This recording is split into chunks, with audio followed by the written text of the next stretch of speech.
The cruel laughter echoing through the grocery store aisles was about to die in their throats as the single mom they were mocking reached for her phone and dialed a number that would make these arrogant bikers wish they'd never set foot in Pine Grove Market. Before you continue watching this incredible story, hit that subscribe button and leave a comment below. Trust me, you won't want to miss what happens next. It's going to leave you speechless. The fluorescent lights hummed quietly overhead in Pine Grove Market, casting a harsh glow across the worn linoleum floors of the small-town grocery store. It was just another ordinary Tuesday evening in Millbrook, Pennsylvania, a forgotten steel town where the factories had long since closed their doors, leaving behind empty buildings and broken dreams. The store, with its faded signage and creaking automatic doors, served as one of the few remaining lifelines for the local community. Emily Morrison, a petite woman in her early 30s with tired eyes and determined shoulders, carefully counted out coupons at the checkout counter. Her dark hair was pulled back in a practical ponytail, and her worn waitress uniform from Joey's Diner still bore the coffee stains from her double shift. Every dollar counted when you were raising 2 kids on your own, especially in a town like Millbrook, where good jobs were as rare as rain in a drought. The store was nearly empty at this hour, save for Mrs. Henderson picking through the discount produce and old Mr. Tucker reading labels in the canned goods aisle. The quiet was almost peaceful, broken only by the soft beeping of the scanner and the distant rumble of thunder promising a storm. Emily had just finished her shift at the diner and needed to grab groceries before picking up her kids, Tommy and Sarah, from her neighbor's house. The peace shattered like glass when the first motorcycle roared into the parking lot, its engine echoing off the building's brick walls. More followed, a cascade of mechanical thunder that made the store's windows vibrate. Through the large front windows, Emily could see them arriving one by one. 5 motorcycles, their chrome gleaming under the parking lot lights, their riders clad in leather adorned with patches she couldn't quite make out. The automatic doors wheezed open and they strutted in like they owned the place. Their boots clicked against the floor, leather jackets creaking with each movement.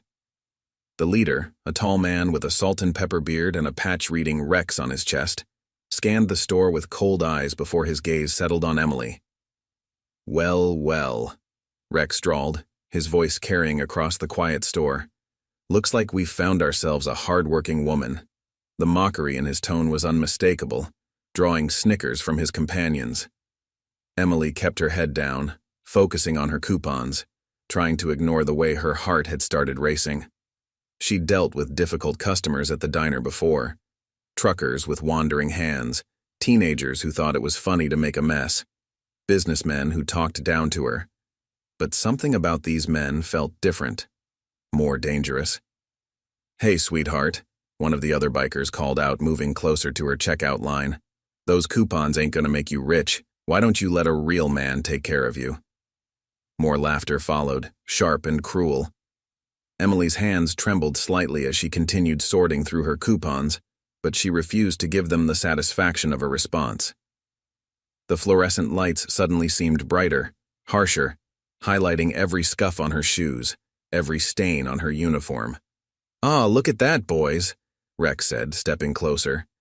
"She's ignoring us. That ain't very polite, is it?" He reached out and knocked Emily's carefully arranged coupons off the counter, sending them scattering across the floor. "Oops, my bad." Emily's chest tightened as she watched her hour of careful organization scatter like autumn leaves. Each of those coupons represented meals for her children, small savings that added up to make the difference between making rent or not. She could feel tears threatening to form, but she blinked them back. She wouldn't cry. Not here. Not in front of them. Mrs. Henderson had disappeared into the back of the store, and Mr. Tucker was suddenly very interested in reading the same can label he'd been staring at for the past 5 minutes. The young cashier, Jimmy, looked like he wanted to help, but kept his eyes glued to his register, his face pale.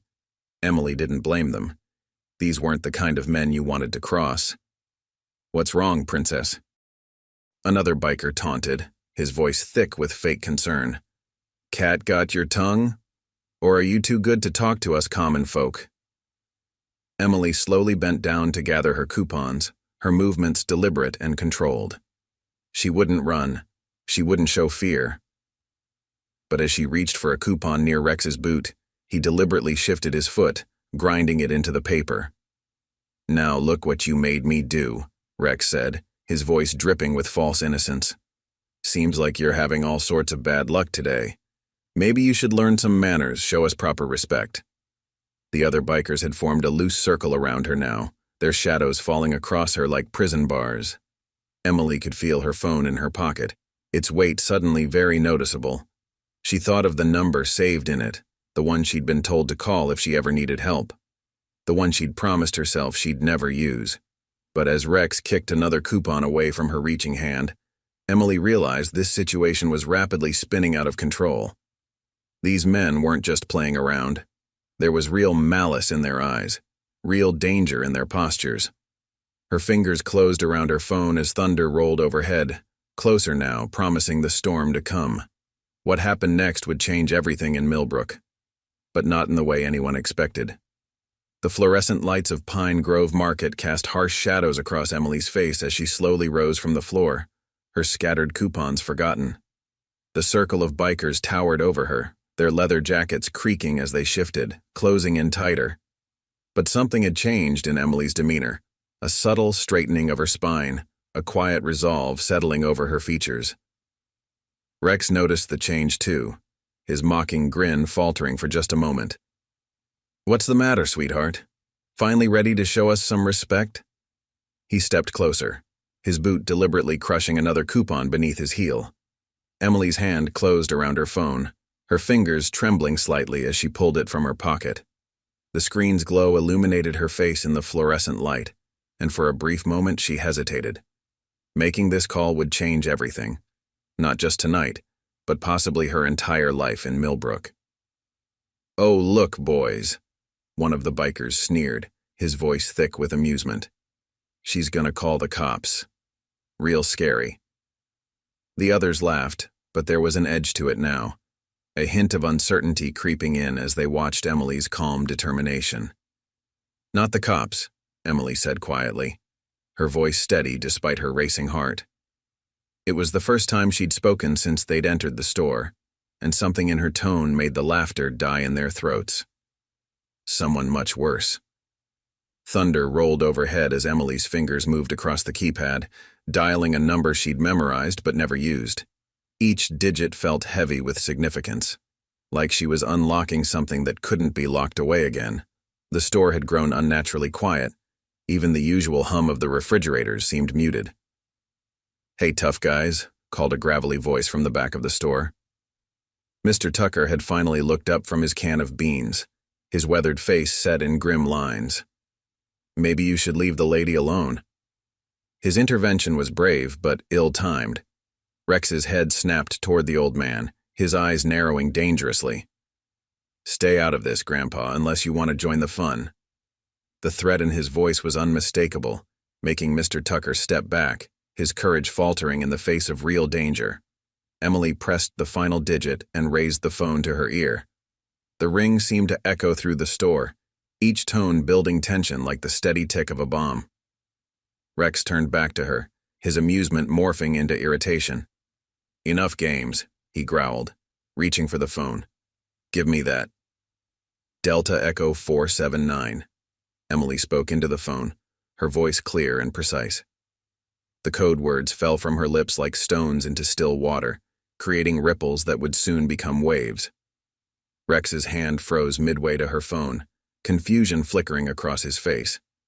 There was a pause on the other end of the line, then a deep voice responded with words that made Emily's shoulders relax slightly. "Echo Charlie 6. 1-2. Location?" "Pine Grove Market, Millbrook, Pennsylvania," Emily replied, her eyes never leaving Rex's face. 5 tangos, level 2 situation. The military terminology rolled off her tongue with practiced ease, as natural as breathing. The bikers exchanged glances, their cockiness beginning to crack. This wasn't going according to plan. The woman they'd thought was an easy target, a simple waitress they could intimidate for fun, was speaking in code like some kind of operator. "What the hell is this?" Rex demanded, but the uncertainty in his voice betrayed his bravado. The other bikers had unconsciously taken a step back, creating a wider circle around Emily. Emily lowered the phone but kept the line open. "That was Strike Team Command at Fort Dix," she said, her voice steady and clear. "Response time is 8 minutes. I'd suggest you leave before they arrive." "You're bluffing," Rex snarled, but his eyes darted toward the door. "You're just some waitress."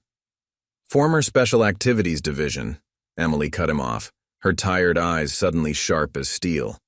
6 years in field operations before I retired to raise my kids, and those aren't just random bikers' patches you're wearing, are they, Rex? That's the Iron Serpent's colors. You're not even supposed to be in this state according to your parole conditions. The color drained from Rex's face. The other bikers looked to their leader, waiting for a signal, waiting to see how he'd handle this unexpected turn of events.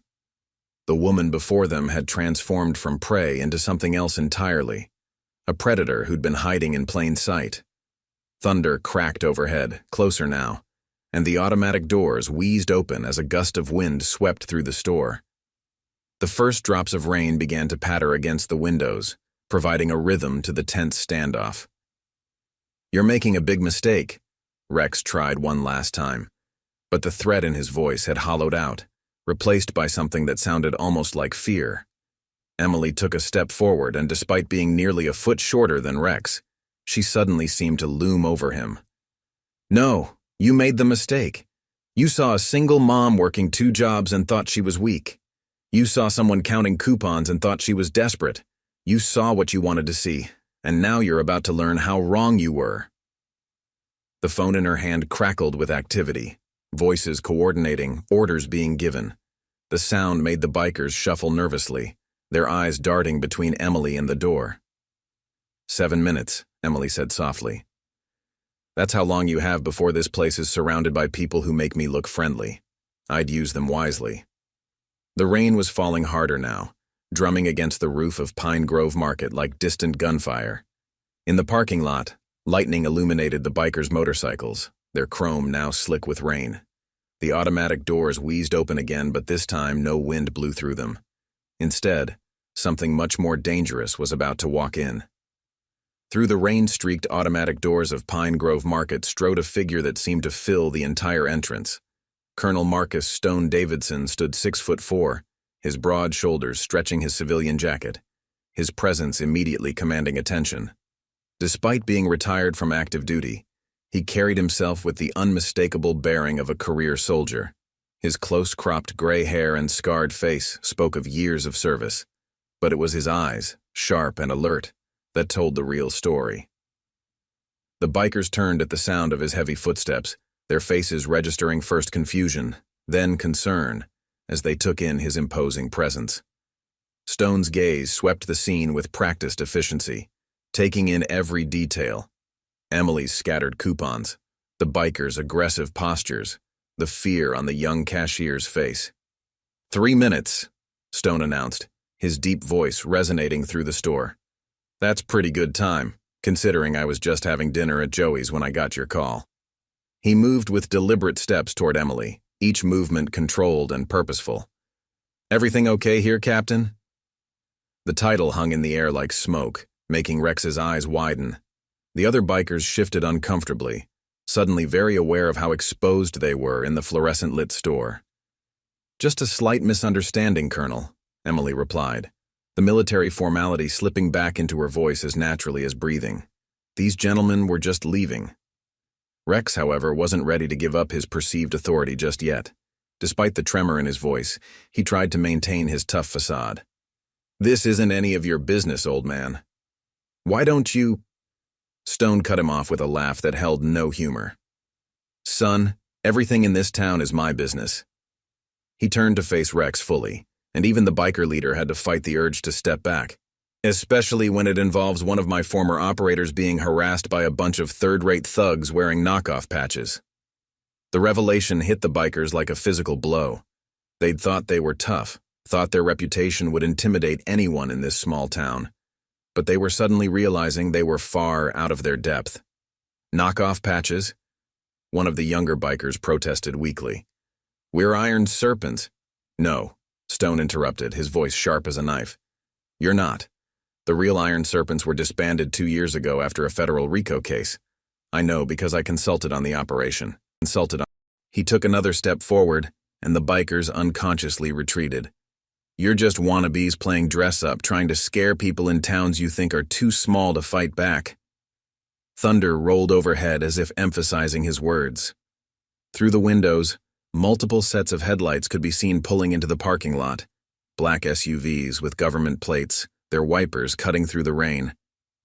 Those will be my friends from the FBI's motorcycle gang task force, Stone said conversationally, though his eyes remained hard as granite. They're always interested in people impersonating known criminal organizations. Brings up all sorts of interesting legal questions. Emily watched as the color drained from Rex's face. The man who had seemed so intimidating just minutes ago now looked small, his borrowed tough guy persona crumbling in the face of real authority. Now, Stone continued, we have 2 ways this can go. 1, you leave now, never come back to Millbrook, and we pretend this little interaction never happened. 2, you stay, and my friends outside get to add another case to their files. Your choice. Mrs. Henderson had emerged from hiding in the back of the store, watching the scene unfold with wide eyes.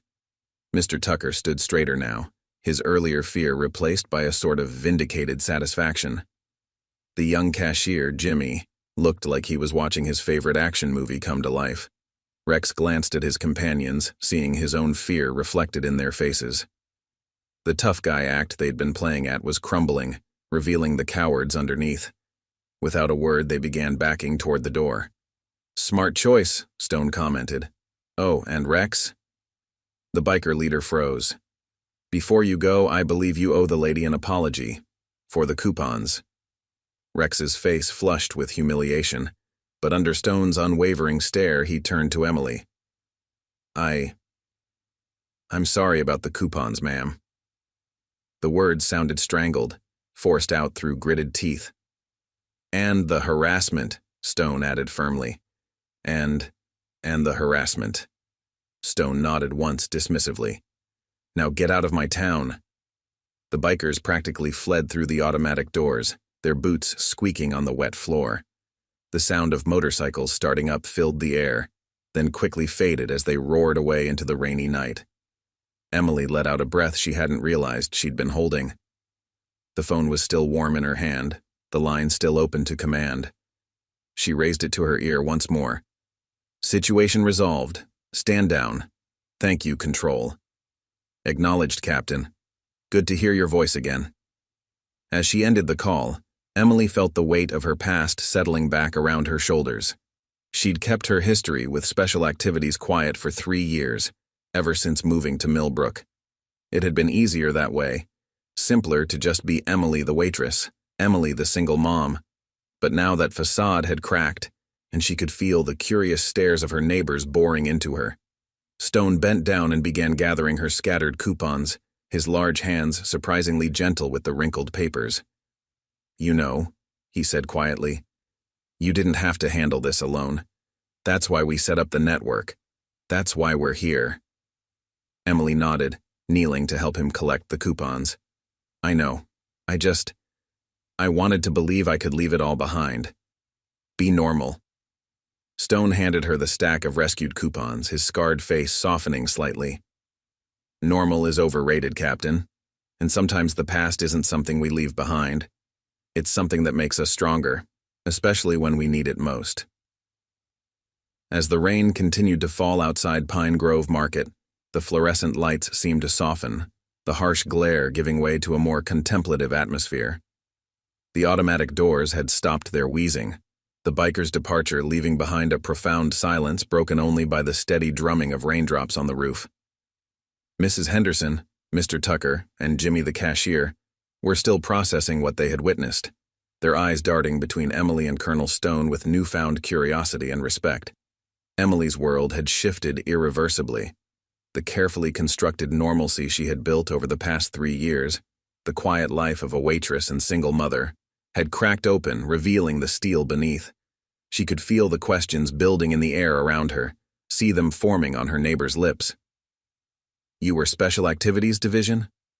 Jimmy finally broke the silence, his young voice filled with awe. Like real Black Ops stuff? Before Emily could respond, Stone placed a gentle but firm hand on the young cashier's shoulder. "Son, there are some questions better left unasked." His voice was kind, but carried an unmistakable note of warning, especially in public. Mrs. Henderson stepped forward, clutching her shopping basket like a shield. "Emily, dear," she started, her voice trembling slightly. "All this time, we had no idea. You always seemed so normal?" Emily finished for her, a sad smile playing at her lips. "That was the point, Mrs. Henderson. After what happened to David, my husband, I wanted a quiet life for my kids, somewhere they could grow up without the shadow of—" She trailed off, memories threatening to overwhelm her. Stone watched her carefully, understanding darkening his scarred features. He knew what she wasn't saying, knew the weight of the secrets she carried. "Emily," he said softly, "maybe it's time you told them. Not everything, but enough. These are your neighbors, your community. They deserve to know who's really been serving them coffee all these years." Emily looked around the store, at the faces of people she'd come to know over the past 3 years. Mr. Tucker, who always over-tipped at the diner because he knew she was saving for her kids' college fund. Mrs. Henderson, who would slip extra coupons into her purse when she thought Emily wasn't looking. Jimmy, who reminded her so much of her younger brother before the war claimed him. She took a deep breath, smoothing her waitress uniform with trembling hands. "I was Captain Emily Morrison, Special Activities Division, specialized in deep cover operations and threat neutralization." The words felt foreign on her tongue after so long. "My husband, David, was Delta Force. We met during a joint operation in Baghdad." Thunder rolled overhead, providing a somber backdrop to her story. The small group had drawn closer, hanging on every word. "David and I served together for 3 years before we decided to start a family. Tommy was born first, then Sarah 2 years later. We thought we could balance both lives, being parents and serving our country. We were wrong." Emily's voice caught and Stone moved closer, his presence providing silent support. "What happened?" Mrs. Henderson asked gently, though part of her expression suggested she already knew the answer. "David's last mission." Emily's eyes grew distant. "The official report said it was a training accident, but in our line of work." She shook her head. "After that, I couldn't do it anymore. Couldn't risk leaving our children orphans. So I retired, changed our names, and looked for the quietest, most normal town I could find." "And you found Millbrook," Mr. Tucker said, understanding dawning in his weathered face. "Found more than that," Emily corrected him, managing a small smile. "Found a community. Found people who cared about a single mom trying to make ends meet, who didn't ask questions about her past or judge her for counting coupons." "But you weren't alone," Jimmy interjected, looking at Colonel Stone. "You had, what did you call it? A network?" Stone nodded, his military bearing softening slightly. "We take care of our own. Every town like Millbrook has at least one of us. Retired operators, intelligence officers, special forces. We keep a low profile, live normal lives, but we stay connected. Watch out for each other." "Like guardian angels," Mrs. Henderson whispered, clutching her cross necklace. "More like sheepdogs," Stone corrected with a grim smile. "Living quietly among the sheep, but ready when the wolves come." The rain was beginning to ease outside, the storm moving on just as the bikers had. But something had changed in Pine Grove Market. The fluorescent lights no longer seemed harsh. Instead, they felt protective, illuminating a truth that had always been there, hidden in plain sight. "So, what happens now?" Jimmy asked, voicing the question on everyone's mind. Emily straightened her shoulders, years of training and command presence momentarily visible beneath her waitress uniform. Now I'm going to buy my groceries, pick up my kids from the sitter, and go home to make dinner. Tomorrow I'll be back at Joey's diner for the breakfast shift, serving coffee and pancakes just like always." "But it won't be the same," Mrs. Henderson protested, "now that we know." "Nothing's changed," Emily said firmly. though her eyes were kind. "I'm still the same person who's been serving you coffee for the past 3 years. Still a mom trying to give her kids a good life. The only difference is, now you know why I never complained about the late shifts or the difficult customers." Stone chuckled, a deep rumbling sound. "Once a captain, always a captain. Some things you can't leave behind, nor should you try." The automatic doors wheezed open as new customers entered, oblivious to the scene that had just unfolded. Emily turned back to her shopping cart, ready to resume her ordinary life. But now there was a new understanding in the air, a shared secret among the witnesses to tonight's events. They had seen behind the veil, glimpsed the warrior beneath the waitress's uniform. And while Emily Morrison would continue serving coffee with a smile, everyone in Pine Grove Market now knew that their quiet town had a protector, a sheepdog in their midst, watching, waiting, ready when needed.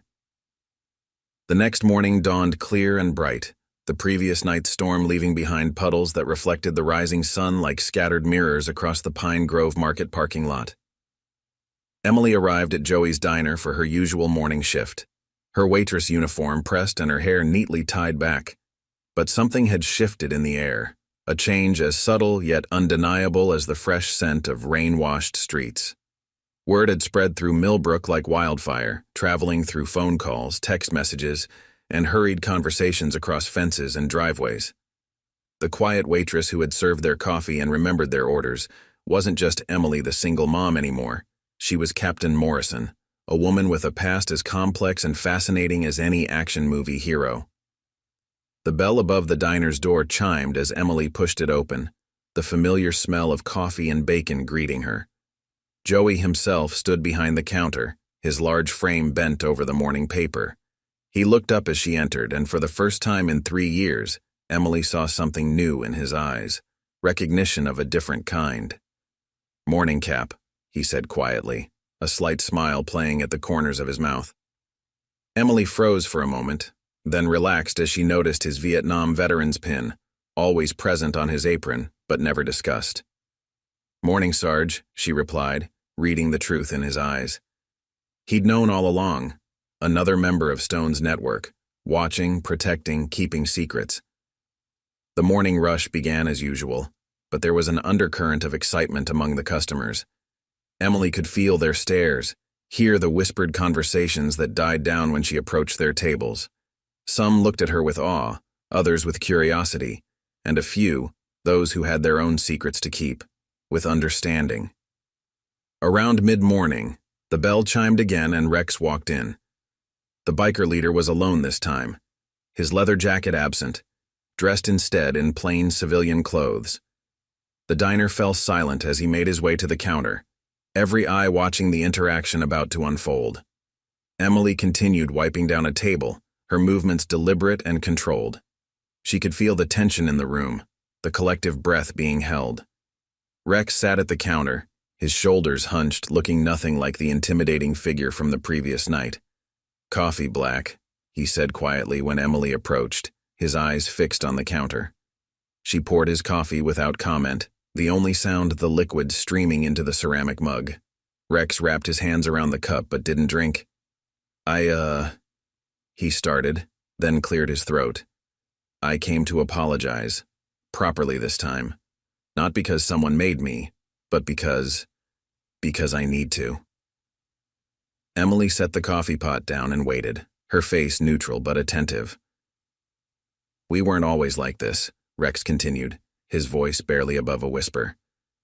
"After the real Iron Serpents got taken down, we were just lost, trying to be something we're not, trying to feel powerful in a world that makes us feel powerless. That's no excuse for terrorizing people," Emily replied quietly. "No, it's not," Rex agreed, finally looking up to meet her eyes. "I served too, 2 tours in Afghanistan. Nothing like what you did, just regular army, but I should have known better. Should have remembered what it means to have honor." Emily studied him for a long moment, seeing past the facade to the damaged veteran beneath. "It's never too late to remember," she said finally, "to find your way back." Rex nodded, reaching into his pocket and pulling out an envelope. "It's not much, but it's to replace the coupons we ruined, and there's a little extra for your kids' college fund. Mrs. Henderson mentioned it when I asked about you this morning." Emily looked at the envelope but didn't take it. "Keep it," she said. "Use it to do something good, something that honors the uniform you once wore." The diner had grown so quiet, you could hear the sizzle of bacon on the grill and the soft whir of the ceiling fans. Joey had stopped pretending to read his paper, watching the scene unfold with knowing eyes. Rex swallowed hard, tucking the envelope away. "The others, my crew, we're done playing pretend. Going to start a legitimate motorcycle club instead. Focus on veteran outreach, maybe. Try to help guys like us find their way home." A small smile tugged at the corner of Emily's mouth. "Sounds like a good start." Rex stood, leaving his coffee untouched and placing a $20 bill on the counter. "Thank you," he said simply, then turned to leave. "Rex," Emily called after him. He paused at the door. "If you're serious about the veteran outreach, Colonel Stone might have some contacts who could help." He nodded once, understanding the olive branch being extended, then pushed through the door and was gone. The bell's cheerful chime seemed to break the spell, and the diner erupted in hushed conversations. Joey moved to stand beside Emily, his large frame casting a shadow over the counter. "You know," he said thoughtfully, "sometimes the biggest battles we fight aren't the ones with guns and explosions. Sometimes they're the ones that help someone find their way back to who they really are." Emily picked up the coffee pot, ready to make her rounds again. "Speaking from experience, Sarge?" He touched his Vietnam pin with weathered fingers. "Aren't we all, Cap? Aren't we all?" The morning sun streamed through the diner's windows, casting long shadows across the checkered floor. Emily moved among the tables, pouring coffee and taking orders, still the same efficient waitress she'd been for the past 3 years.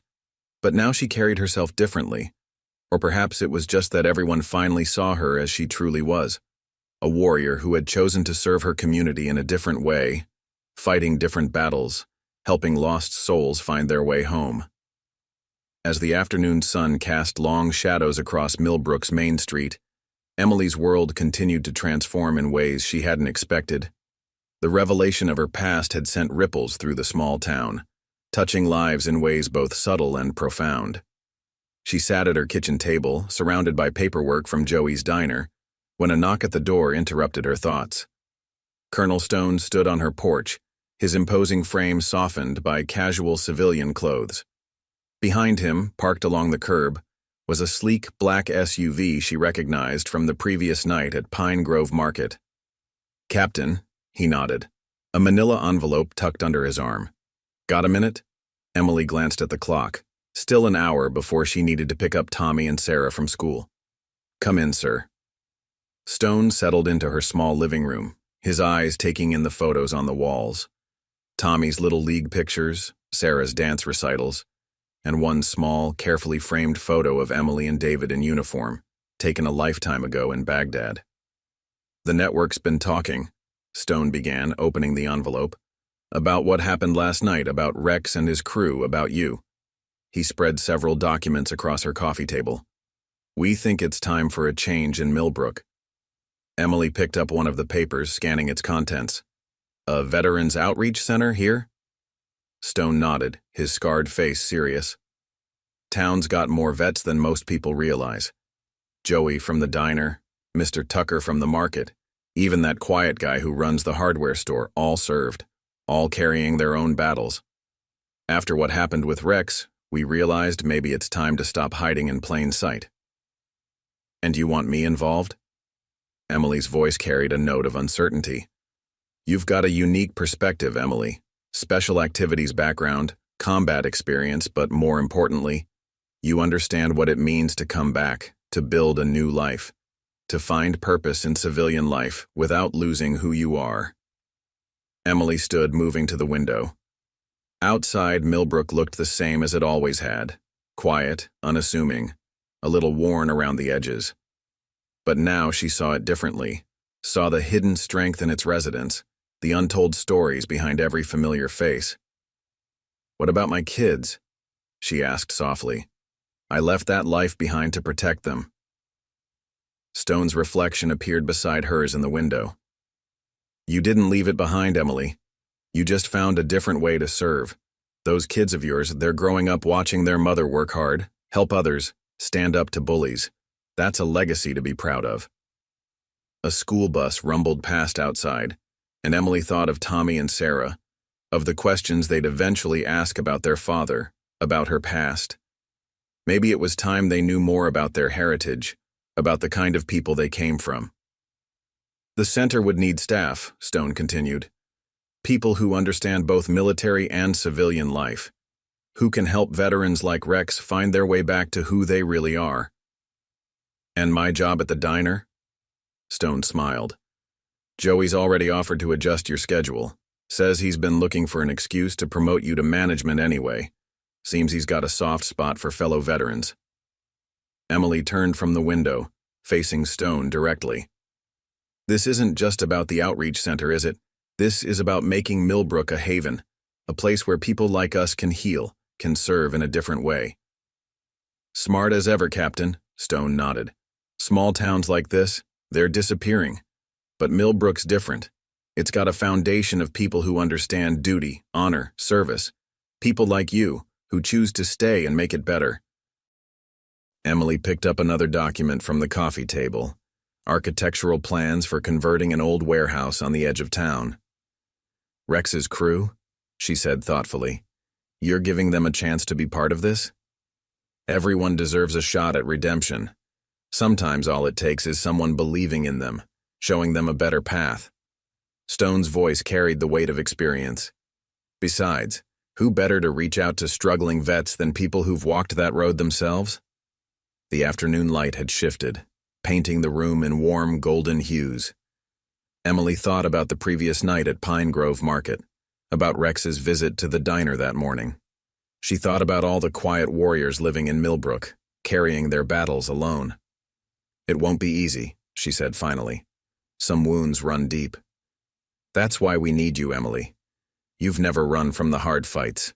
Not in Baghdad, not last night, not in raising those kids on your own." Stone gathered the papers back into the envelope. "Take some time, think it over. But remember, sometimes the best way to protect our own is to build something bigger than ourselves." As Stone headed for the door, Emily called after him. "Colonel?" David would have loved this idea. He always said the hardest part of coming home was feeling like you didn't belong anymore. Stone paused, his hand on the doorknob. "Then maybe it's time we built a place where everyone belongs." He smiled, a rare sight that transformed his battle-scarred face. "See you around, Captain." After he left, Emily stood in her living room, surrounded by the life she'd built. Photos of her children, bills from the diner, coupons carefully clipped and sorted. But now, instead of feeling like a disguise, it felt like a foundation, a platform from which she could help others find their way home, just as she had. The sun was setting over Millbrook, casting long shadows across her front yard. Soon she would pick up Tommy and Sarah, help with homework, make dinner, all the normal routines of their life. But now there was something else on the horizon, a new mission, a new way to serve. And for the first time in years, Emily Morrison felt truly, completely herself. The weeks that followed brought changes to Millbrook that no one could have predicted. The old warehouse at the edge of town, once a symbol of the community's economic decline, now buzzed with activity. Local contractors worked alongside Rex's crew, transforming the space into something new, something hopeful. Emily stood in what would soon be the main reception area of the Veterans Outreach Center, watching as Rex himself carefully installed a flagpole bracket above the entrance. He'd traded his leather jacket for work clothes, and the change wasn't just in his appearance. There was a purpose in his movements, a quiet pride that hadn't been there before. "Looking good," she called up to him. "Military precision?" Rex grinned down from his ladder, a genuine smile that made him look years younger. "Yes, ma'am. Figure if we're going to do this, we're going to do it right." The sound of motorcycles rumbled outside, but now the sound carried a different meaning. Rex's crew, they called themselves the Guardian Riders now, had become a common sight around town. Instead of intimidating locals, they spent their time helping veterans in need, providing transportation to VA appointments and assisting with the center's renovation. Tommy and Sarah burst through the front door, their backpacks bouncing as they ran to their mother. School had just let out, and they'd started spending their afternoons at the center doing homework while Emily helped coordinate the project. "Mom!" Tommy called out, his face bright with excitement. "Mr. Tucker showed me how to sand drywall, and Sarah helped paint the break room." Emily hugged her children, breathing in the scent of paint and sawdust that clung to their clothes. They'd taken to the center's development with enthusiasm, proud to be part of something bigger than themselves. More importantly, they'd started asking questions about their father, about her past, questions she could finally answer honestly. "Captain Morrison?" A voice called from the doorway. Emily turned to see a young woman in her mid-20s clutching a folder to her chest. "I'm Lisa Martinez. Colonel Stone said I should come by." Emily recognized the look in Lisa's eyes, the same look she'd seen in her own mirror years ago. A veteran trying to find her place in the civilian world. "Welcome to Millbrook Veterans Outreach," Emily smiled, gesturing for Lisa to join them. "We're still under construction, but we're already building something special here." As they walked through the center, Emily pointed out the various spaces taking shape. Counseling rooms, a computer lab for job searches, a community area where veterans could gather and support each other. Lisa's eyes grew wider with each step. "I didn't know places like this existed," she said softly. "After my last tour, I've been feeling so lost." "We all get lost sometimes," Emily replied, thinking of her own journey. "The trick is finding people who can help you find your way back." The afternoon sun streamed through the newly installed windows, casting warm light across the space. In one corner, Joey from the diner was setting up a coffee station, his contribution to the center. Mr. Tucker worked nearby, carefully measuring trim for the doorways. Each person who had once hidden their military past was now stepping forward, contributing their skills and stories to something larger than themselves. Colonel Stone arrived later that afternoon, as he did most days, carrying architectural plans and a fresh stack of paperwork. But today, he had something else. A wooden plaque that made Emily's heart catch when she saw it. "Found this in storage at Fort Dix," he said, holding it up. The plaque bore the Special Activities Division insignia, along with a quote, "Not all battles are fought in the field. Not all service ends with discharge." "It's perfect," Emily whispered, running her fingers over the carved surface. As the day wound down, Emily gathered everyone in the main room. Contractors, veterans, Guardian Riders, and her children all stood together, an unlikely family born from a chance encounter at a grocery store. "I want to thank you all," she began, her voice carrying the quiet authority that had never really left her. "A few weeks ago, this was just an empty building, but you've made it something more. You've made it a home." Rex stepped forward, no longer the intimidating biker, but a man reclaiming his honor. "Thank you, Captain, for showing us there's always another way to serve." The setting sun painted the room in shades of gold and shadow, highlighting the progress they'd made and the work still to come. Emily looked at her children, saw the pride in their eyes, and knew that this was the legacy she wanted to leave them. "Mom?" Sarah tugged at her sleeve. "Can we put Dad's picture up here too? So everyone can see he was a hero?" Emily pulled her daughter close, tears threatening to spill. "Of course, sweetheart. Your dad would have loved this place. He always said the hardest part of being a soldier was feeling alone after coming home." "But we're not alone anymore, are we?" Tommy asked, wise beyond his years. Emily looked around the room, at Lisa finding hope, at Rex finding redemption, at Stone watching over them all like a guardian angel, at the warriors who had become family, the battles that had become healing, the service that had found a new form. "No, baby," she smiled. "We're not alone anymore. None of us are." The grand opening of the Millbrook Veterans Outreach Center arrived on a crisp autumn morning, 6 months after that fateful night at Pine Grove Market. The old warehouse had been transformed beyond recognition, its weathered exterior now proudly displaying both the American flag and the flags of all military branches. The parking lot was filled with motorcycles belonging to the Guardian Riders, their chrome gleaming in the morning sun, alongside cars bearing license plates from across 3 states. Emily stood at the podium set up near the entrance, her waitress uniform replaced by a smart blazer and slacks. Tommy and Sarah sat in the front row beside Colonel Stone and Joey from the diner. The crowd that had gathered surprised even Emily, veterans from neighboring towns, local officials, and what seemed like half of Millbrook's population. "A year ago," Emily began, her voice steady and clear, "I thought being strong meant hiding who I was. I thought protecting my children meant burying my past." She paused, looking at her kids. "I was wrong. True strength isn't about hiding. It's about standing tall even when you're scared. It's about reaching out to others, even when you've been hurt." In the crowd, she spotted Rex and his crew, now clean-cut and proud in their new Guardian Riders vests. They had become fixtures in the community, their reputation transformed from feared outsiders to respected protectors. Just last week, they'd escorted a convoy of disabled veterans to the VA hospital 2 towns over, through a snowstorm that would have stopped lesser men. "This center," Emily continued, gesturing to the building behind her, "isn't just about helping veterans. It's about remembering who we are, all of us. It's about understanding that the skills and values we learned in service, honor, duty, loyalty, don't end when we take off the uniform."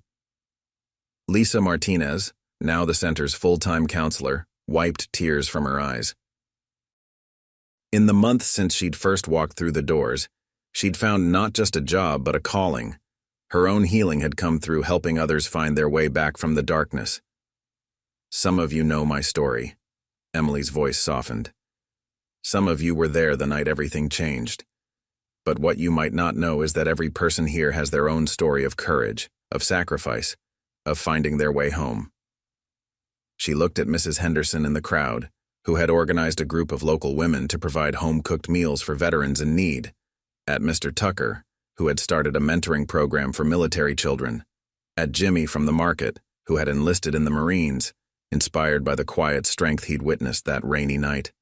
This center stands as a testament to what we can build when we stop hiding and start helping, when we transform our pain into purpose, our struggles into strength. Emily's eyes found Rex in the crowd. When we choose to become the people we were always meant to be. As she stepped away from the podium, the applause was deafening. But it wasn't the noise that moved her. It was the looks on people's faces, recognition, understanding, hope. Colonel Stone took the stage next, his commanding presence drawing all eyes. 6 months ago, this town witnessed something remarkable. Not just a confrontation at a grocery store, but a moment when one person's courage inspired an entire community to change. He turned to Emily, his scarred face softened with pride. "Captain Morrison didn't just stand up to bullies that night. She showed us all that it's never too late to make a difference, never too late to build something meaningful from the ashes of our past." The ceremony continued with the official ribbon cutting, but the real celebration was in the stories being shared, the connections being made. Veterans who had felt isolated found kindred spirits. Family members who had struggled to understand their loved ones' battles found support and understanding. Inside the center, Emily's children had set up a memorial wall. At its center hung the photo of David in his Delta Force uniform, surrounded by dozens of other photographs, local veterans, fallen comrades, soldiers still serving. It was a reminder that every story mattered, every sacrifice counted. As the crowd mingled and explored the facility, Emily found herself standing before David's photo. "We did it, honey," she whispered. "We found a way to keep serving, to keep your memory alive." "Mom?" Tommy appeared at her side, holding Sarah's hand. "Are you okay?" Emily pulled her children close. "I'm better than okay. I'm proud of who we are, where we come from, what we've built together." Rex approached, hesitant but determined. "Captain? The guys and we wanted you to have this." He handed her a leather vest, similar to their own but unique. On the back, beneath the Guardian Rider's logo, were the words, "Honorary Commander, for showing us the way home." Emily ran her fingers over the stitching, remembering the night when these same men had tried to intimidate her at Pine Grove Market. Now they stood before her as allies, as friends, as fellow warriors on a different kind of battlefield. "The real test," Colonel Stone said, joining them, "isn't in how we fight our battles, but in how we help others fight theirs." He looked around the bustling center, at the lives being changed, the bridges being built. This is just the beginning. And as Emily watched her children proudly showing visitors around their father's memorial, as she saw veterans finding hope in each other's stories, as she witnessed a community coming together to heal its hidden wounds, she knew Stone was right. This was just the beginning of something extraordinary, a testament to the power of one person standing up, one community reaching out, one story inspiring countless others to begin anew. A year had passed since the Millbrook Veterans Outreach Center opened its doors, and the changes in the small town had become impossible to ignore. The once quiet community had transformed into a beacon of hope for veterans across the state. Emily sat at her desk in the center, reviewing the latest success stories when an unexpected visitor appeared in her doorway. It was Jake "Ghost" Williams, the leader of a notorious motorcycle gang from 3 counties over. His reputation preceded him. Unlike Rex's wannabe crew, Ghost's gang was the real deal, with a rap sheet longer than the town's main street. "Captain Morrison," he said, his voice gruff but respectful. "Got a minute?" Emily's training kicked in automatically, assessing threats and exits, but she kept her expression neutral. "Come in." Ghost took a seat, his leather-clad frame somehow looking smaller than his reputation would suggest. "Been hearing things about what you're doing here, about how you turned Rex's crew around." Through the window, Emily could see Rex and his Guardian Riders conducting their weekly motorcycle maintenance workshop for local teens, teaching them skills while mentoring them away from trouble. "They turned themselves around," Emily corrected. "We just provided the opportunity." Ghost nodded slowly, his weathered face thoughtful. "Got some guys in my crew. Veterans. They're struggling. PTSD, addiction, the usual demons. Heard you might be able to help." The request surprised Emily, but she didn't let it show. Instead, she reached for a folder she kept ready for such occasions. "We have programs designed specifically for combat veterans. No questions asked, no judgment, just support. Even for guys like us." Ghost's voice carried a hint of vulnerability that belied his tough exterior. "Especially for guys like you," Emily replied. "The harder the battle, the more important it is to find your way home." As if on cue, Tommy burst into the office, his face lit up with excitement. "Mom, the Guardian Riders taught me how to change oil today." He stopped short when he saw Ghost, but instead of fear, his eyes showed curiosity. Ghost's expression softened as he watched the interaction between mother and son. "Your kid?" Emily nodded proudly. "Tommy, this is Mr. Williams. He's interested in learning about our programs." Tommy grinned. "The Guardian Riders are awesome. They're teaching us mechanics, and Mr. Rex says when I'm older I can join their junior program." Ghost watched the boy's enthusiasm with something like longing in his eyes. "Got a kid myself," he admitted quietly. "Haven't seen him in 3 years. His mother. She doesn't think I'm safe to be around." Emily recognized the pain in his voice, the same pain she'd heard in countless veterans who'd walked through their doors.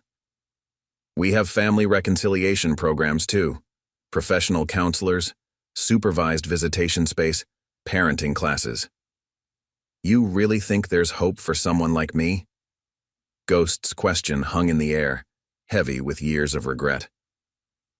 Before Emily could answer, Colonel Stone appeared in the doorway, his timing impeccable as always.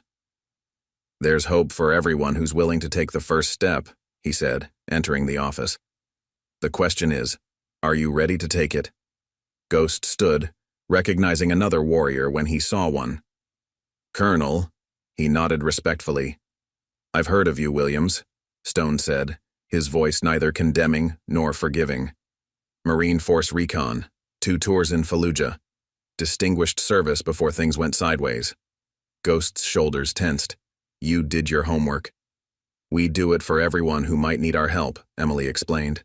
"Sometimes knowing where someone's been helps us understand where they need to go."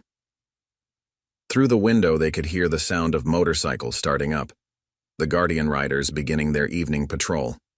What had once been a source of fear in Millbrook was now a symbol of protection and community service. "Your crew," Stone continued. "They're mostly veterans too, aren't they?" Ghost nodded slowly. "Started that way. Found each other when nobody else would have us. Thought we were building something. But maybe we just created another war zone." Emily stood, moving to a wall covered in before and after photos, veterans who had found their way back through the center's programs. "Sometimes the hardest part is admitting we need help, that the battles we're fighting aren't the ones we should be fighting." Tommy, who had been quietly watching the exchange, spoke up. "Mom says everyone deserves a second chance. That's what Dad would have believed too." Ghost looked at the boy, then back at Emily and Stone. The tough exterior cracked just slightly, revealing the wounded warrior beneath. "My guys. They trust me to lead them. But lately I've been thinking I'm leading them down the wrong path." "Then lead them down a better one," Stone said simply. "The skills that made you force recon, that made them follow you, use them for something better, something that honors the uniform you once wore." Emily pulled out a business card and wrote a number on the back. "This is my direct line. Anytime, day or night. For you or your crew. No pressure, no judgment." Ghost took the card, staring at it like it was both a lifeline and a live grenade. "The things we've done are in the past," Emily finished. "What matters is what you choose to do now." As Ghost left the center that evening, Emily watched him walk to his motorcycle. He paused, looking back at the building, at the flags flying proudly out front, at the Guardian riders teaching local kids about engines and honor. "Think he'll call?" Tommy asked, standing beside her. Emily smiled, remembering another night, another choice, another chance at redemption. Sometimes all it takes is seeing that another path is possible, that it's never too late to find your way home. The sun was setting over Millbrook, painting the sky in shades of hope. In the distance, Ghost's motorcycle roared to life, but its sound was different now. Not a threat, but a prayer. A warrior's call to find his way back from the darkness. And in her office at the Millbrook Veterans Outreach Center, Emily Morrison, waitress, mother, captain, healer of broken warriors, knew that their work was far from over. But with each soul they helped find its way home, the light grew stronger, the path clearer, the mission more sacred. The battle for redemption continued, one veteran, one story, one miracle at a time. 2 years had passed since that rainy night at Pine Grove Market, and Millbrook had become something no one could have predicted. The Veterans Outreach Center had grown beyond its original walls, expanding into neighboring buildings as more and more veterans found their way to this small town seeking hope and healing. Emily stood in the center's courtyard, watching as Ghost's crew, now known as the Redemption Riders, worked alongside the Guardian Riders to organize the annual Veterans Family Day. The two groups that might once have been rivals were now brothers in arms once again, united in a mission greater than themselves. "Mom," Sarah called out, running across the courtyard with excitement. "Ghost's daughter is here. Can I show her around?" Emily smiled, remembering the day 6 months ago when Ghost had reunited with his daughter for the first time in years. The center's family reconciliation program had worked miracles, helping him prove to his ex-wife that he had changed, that he was worthy of being in his child's life again. "Of course, sweetheart," Emily replied, watching as her daughter ran off with Ghost's little girl, their laughter echoing across the courtyard. Colonel Stone approached, looking more relaxed than she'd ever seen him. "If someone had told me 2 years ago that our little confrontation at the grocery store would lead to this," he gestured at the bustling center, "I would have thought they were crazy." The center had become a model for similar programs across the country. Veterans Affairs officials had visited, studying their approach, trying to understand how a small-town initiative had succeeded where larger programs had struggled. "It's not just about the programs," Emily said, watching as Rex taught a group of teenagers basic motorcycle maintenance. "It's about community, about understanding that sometimes the best way to heal yourself is to help others heal." The sound of motorcycles announced the arrival of more guests. The Redemption Riders had spread the word through their networks, and now veteran motorcycle clubs from across the country made regular pilgrimages to Millbrook. They came seeking hope, redemption, a chance to transform their own communities. Joey emerged from the center's cafeteria, where he now ran a culinary training program for veterans interested in restaurant work. The smell of his famous meatloaf wafted across the courtyard, drawing people toward the building. "Feeding time," he called out with a grin. "And Captain, you've got some visitors inside who've been asking for you." Emily made her way through the crowded hallways, noting how the walls were now covered with hundreds of photographs, before and after shots of veterans who had found their way back, families reunited, lives rebuilt. Among them, David's photo still held its place of honor, watching over all they had built. In the main conference room, she found 3 men in suits from the Department of Veterans Affairs. But it was the 4th visitor who made her stop in her tracks, General James Martinez, the current commander of Special Activities Division. "Captain Morrison," the general smiled, extending his hand. "Or should I say, Director Morrison now."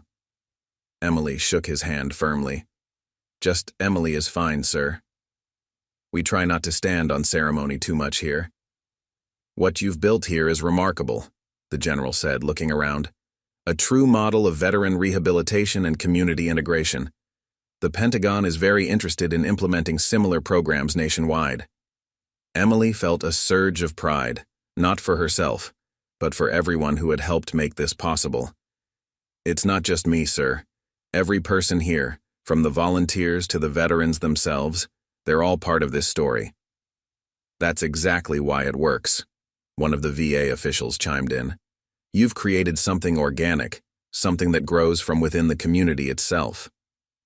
Through the window, Emily could see Tommy and Sarah playing with Ghost's daughter, while Rex and his crew taught motorcycle safety to a group of eager teenagers.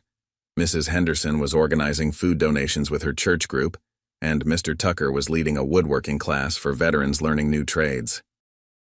"The real magic," Emily explained, "is that we don't see them as broken people who need fixing. We see them as warriors who need a new mission." The general nodded thoughtfully. "And what's the mission?" "Redemption," Emily said simply. "Not just for themselves, but for each other.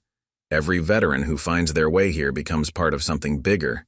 They're not just receiving help, they're becoming part of the solution." As if to emphasize her point, Ghost appeared in the doorway. 2 years ago, he had been a feared gang leader. Now, in his Redemption Rider's vest, he stood tall with clear eyes and purpose. "Emily," he said, "got some new arrivals. A couple of vets from Desert Storm, looking pretty lost. Think you might have time to talk to them?" Emily smiled, remembering her own journey from lost warrior to found purpose. "I always have time for that."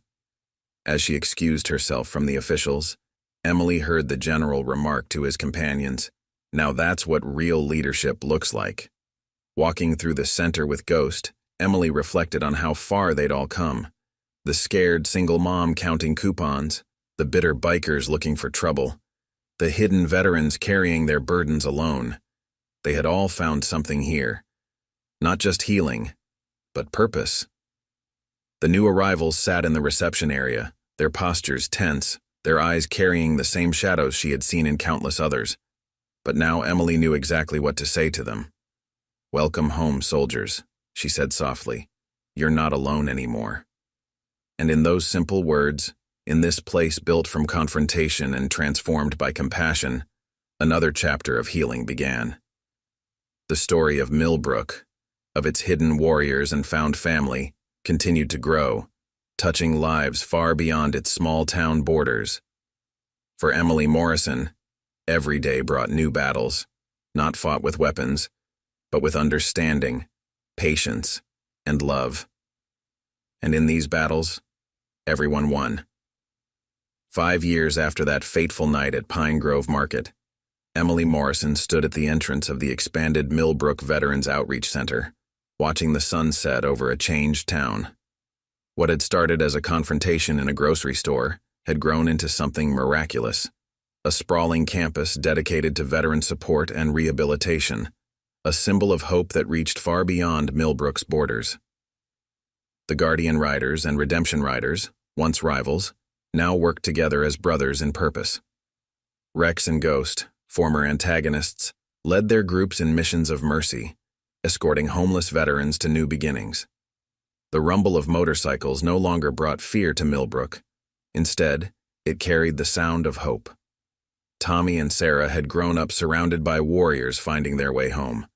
The walls of the center told their story through countless photographs: the original ribbon-cutting ceremony, the first Guardian Rider's graduation, Ghost's reunion with his daughter, and the latest addition, a group photo showing hundreds of faces, each with their own tale of redemption. Back at Pine Grove Market, where it all began, little had changed physically. The same fluorescent lights hummed overhead, the same linoleum floors squeaked underfoot, but everything else was different. Jimmy, the once nervous cashier, now wore his Marine Corps pin proudly. Mrs. Henderson organized food drives for veteran families, and Mr. Tucker's wisdom helped guide countless veterans toward healing. "Would you look at that?" Rex said, standing in the same spot where he had once tried to intimidate a single mom counting coupons. 5 years ago, we thought we were so tough. Emily smiled, remembering the frightened waitress she had been, the angry bikers throwing their weight around, the hidden warriors waiting to emerge. We've all come a long way since then. The Millbrook model was being studied and replicated across the country, a grassroots approach to veteran rehabilitation that focused on community integration and purpose-driven recovery. What had started as one woman's stand against intimidation had transformed into a nationwide movement of hope. As Emily drove toward the center with her children, Rex following on his motorcycle, she reflected on all the lives that had been touched, all the warriors who had found their way back from the darkness. The war of redemption continued, fought not with weapons but with understanding, not with violence but with compassion. For every veteran who found their way to Millbrook, every warrior seeking purpose, every lost soul searching for home, the miracle that began on a rainy night in a small-town grocery store continued to unfold. And in the gathering dusk, as motorcycles rumbled with promise rather than menace, Emily knew that every battle fought, every life touched, every soul saved was a testament to the power of second chances and the courage to begin again. Up next, you've got 2 more standout stories right on your screen. If this one hit the mark, you won't want to pass these up, just click and check them out.